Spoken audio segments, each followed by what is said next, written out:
Professor Tooley, tell us about your involvement in education.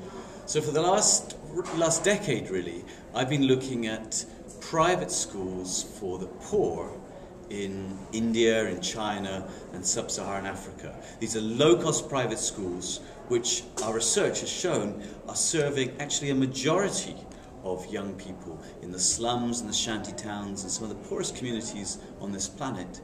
And these schools, we've done a lot of research, these schools are outperforming the government schools at a fraction of the cost.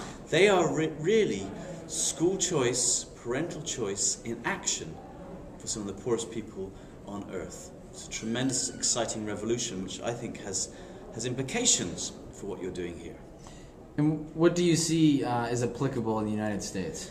Well, I think in a way the lesson is be bold. Don't listen to those people who tell you, okay, first of all, who want to steal the moral high ground, who say that school choice, private education, these are about the elites, these are about, these aren't about the poor kids. In the poorest communities on earth, parents are choosing private schools for their children because they don't want to accept to acquiesce in the mediocrity of state schools, of public schools. So that's the first thing. Reclaim the moral high ground. Don't listen to these people who say otherwise.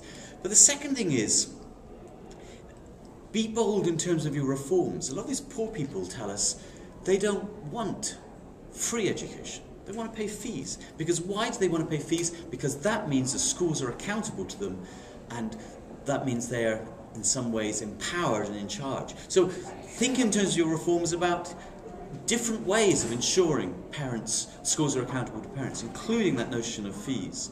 But also think in terms of real choice, really opening up the supply side. The charter school reforms seem great. I take my hat off to you for them. But I heard this statistic the other day, 400,000 parents are on waiting lists for charter schools. You want more supply side reform.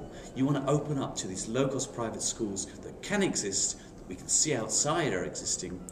Perhaps you should be bold enough to countenance such ideas here in the US too. Thank you, Professor. My pleasure.